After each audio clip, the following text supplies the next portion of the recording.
Literatura brasileira. Textos literários em meio eletrônico. A Última Receita, de Machado de Assis.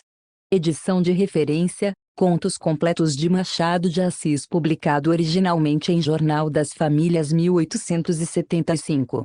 A viúva. Lemos a dois. Uns dizem que dos nervos, outros que de saudades do marido. Fosse o que fosse, a verdade é que a dois. Em certa noite de setembro, ao regressar de um baile, morava então no Andaraí, em companhia de uma tia surda e devota. A doença não parecia coisa de cuidado, todavia era necessário fazer alguma coisa. Que coisa seria? Na opinião da tia, um cozimento de alteia e um rosário, a não sei que santo do céu, eram remédios infalíveis. De Paula, a viúva, não contestava a eficácia dos remédios da tia, mas opinava por um médico. Chamou-se um médico. Havia justamente na vizinhança um médico, formado de pouco, e recente morador na localidade. Era o doutor Avelar, sujeito de boa presença, assaz elegante e médico feliz. Veio o doutor Avelar na manhã seguinte, pouco depois das 8 horas, examinou a doente e reconheceu que a moléstia não passava de uma constipação grave. Teve entretanto a prudência de não dizer o que era, como aquele médico da anedota do bicho no ouvido, anedota que o povo conta, e que eu contaria também, se me sobrasse papel. O doutor Avelar limitou-se a torcer o nariz quando examinou a enferma, e a receitar 2 ou 3 remédios, dos quais só um era útil, o resto figurava no fundo do quadro. De Paula tomou os remédios como quem não queria deixar a vida. Havia razão, apenas 2 anos fora casada, e contava apenas 24 anos. Havia já 13 meses que lhe morrera o marido, apenas entrara no pórtico do matrimônio.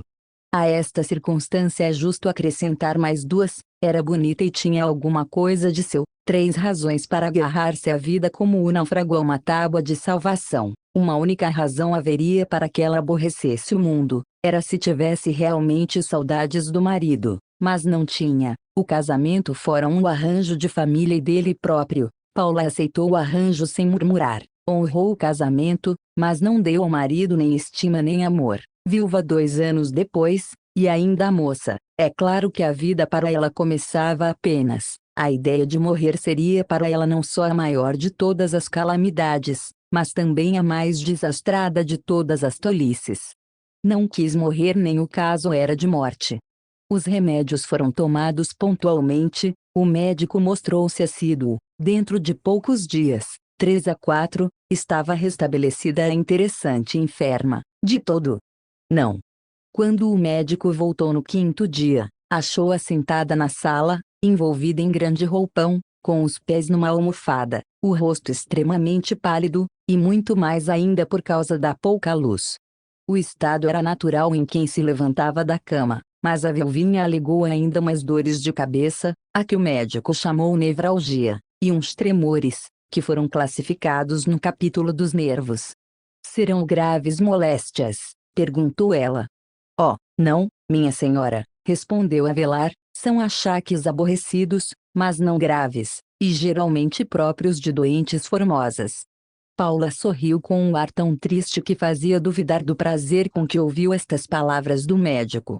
Dá-me porém remédios, não? Perguntou ela. Sem dúvida.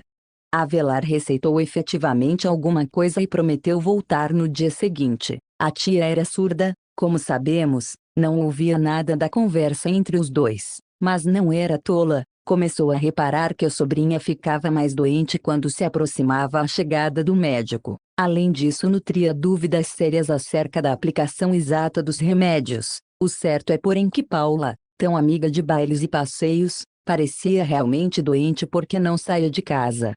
Notou igualmente a tia que, pouco antes da hora do médico, a sobrinha fazia uma aplicação mais copiosa de pó de arroz. Paula era morena, ficava muito branca. À meia luz da sala, os chales, o ar mórbido tornavam-lhe a palidez extremamente verossímil. A tia não parou nesse ponto, foi ainda além. Não era médico Avelar, naturalmente devia saber se realmente estava enferma a viúva. Interrogado o médico, asseverou que a viúva estava muito mal, e prescreveu-lhe o mais absoluto repouso. Tal era a situação da enferma e do facultativo. Um dia em que este entrou, achou-a folheando um livro. Estava com a palidez de costume e o mesmo ar abatido. Como vai a minha doente? Disse familiarmente o doutor. Avelar. Mal. Mal. Horrorosamente mal. Que lhe parece o pulso? Avelar examinou-lhe o pulso. Regular, disse ele. A tez está um tanto pálida, mas os olhos parecem bons. Houve algum ataque? Não, mas sinto-me desfalecida. Deu o passeio que lhe aconselhei. Não tive ânimo. Fez mal, não passeou e está lendo. Um livro inocente.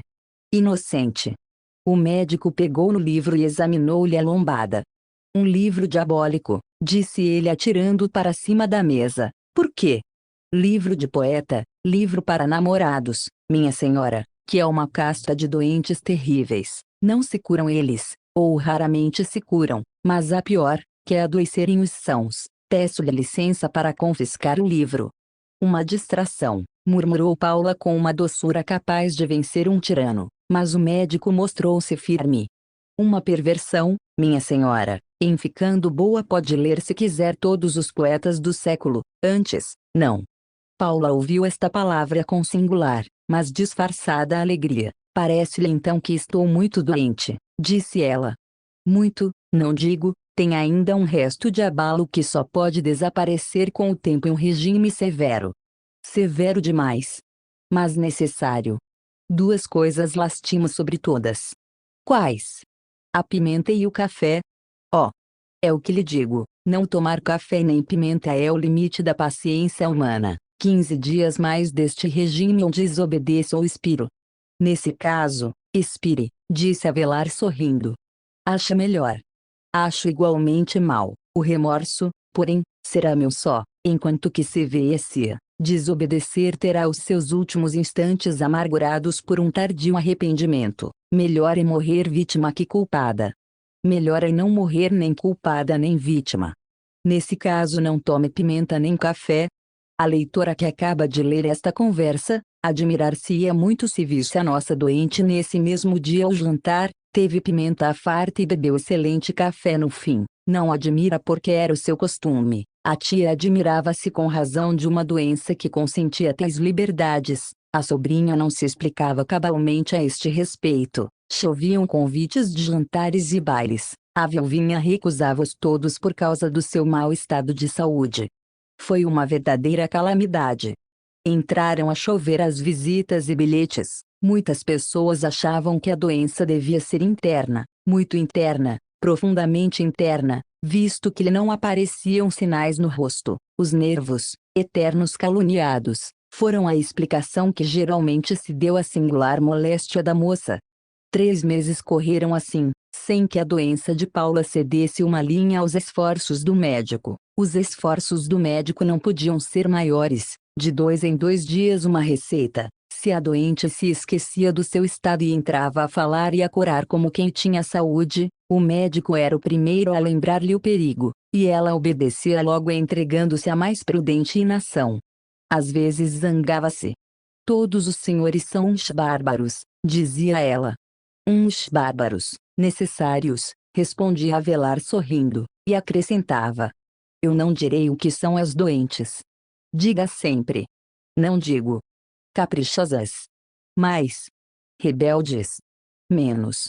Impertinentes. Sim, algumas são impertinentes e amáveis. Como eu. Naturalmente.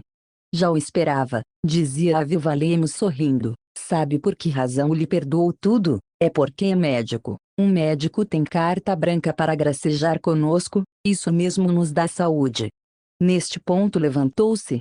Parece-me até que já estou melhor. Parece e está, quero dizer, está muito mal. Muito mal? Não, muito mal, não, não está boa. Meteu-me um susto. Seria realmente zombar do leitor explicar-lhe que a doente e o médico estavam a pender um para o outro, que a doente sofria tanto como o Corcovado, e que o médico conhecia cabalmente a sua perfeita saúde. Gostavam um do outro sem se atreverem a dizer a verdade, simplesmente pelo receio de se enganarem. O meio de se falarem todos os dias era aquele. Mas gostavam eles já antes da fatal constipação do baile? Não. Até então ignoravam a existência um do outro. A doença favoreceu o encontro o coração favorecia desde logo o casamento, se tivessem caminhado em linha reta, em vez dos rodeios em que andavam. Quando Paula ficou boa da constipação, adoeceu do coração, não tendo outro recurso, fingiu-se doente. O médico, que pela sua parte desejava isso mesmo, exagerou ainda as invenções da suposta enferma.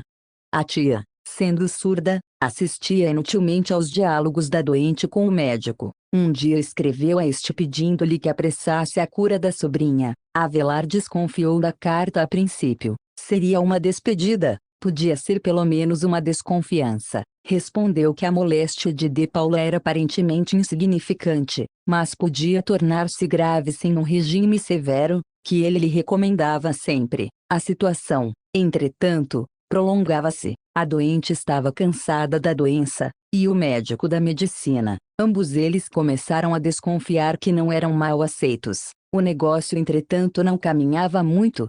Um dia Avelar entrou triste em casa da viúva.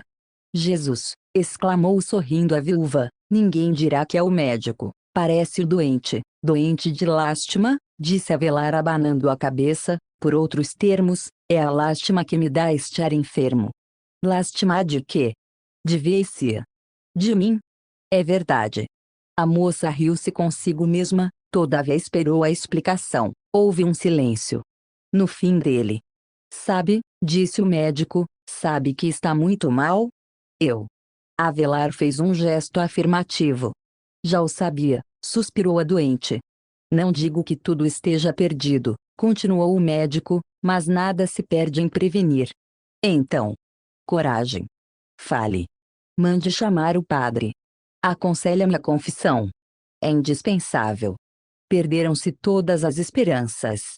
Todas, confissão e banhos. A viúva soltou uma risada. "É banhos. Banhos de igreja."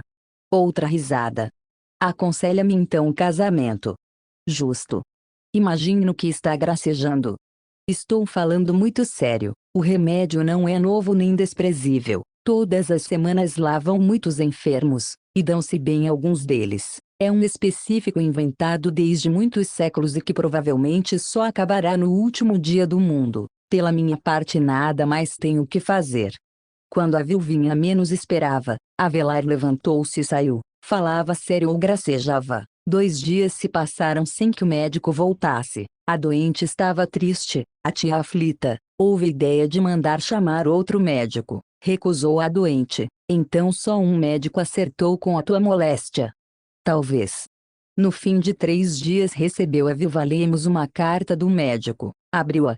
Dizia assim: "É absolutamente impossível esconder por mais tempo o que sinto por Vécia. Amo-a. Sua moléstia precisa de uma última receita, verdadeiro remédio para quem ama. Sim, porque Vécia também me ama. Que razão o obrigaria a negá-lo? Se a sua resposta for afirmativa, haverá mais 2 entes felizes neste mundo. Se negativa, adeus." A carta foi lida com explosão de entusiasmo. O médico foi chamado a toda a pressa, para receber e dar saúde. Casaram-se os dois daí a 40 dias. Tal é a história da última receita. Núcleo de Pesquisas em Informática, Literatura e Linguística.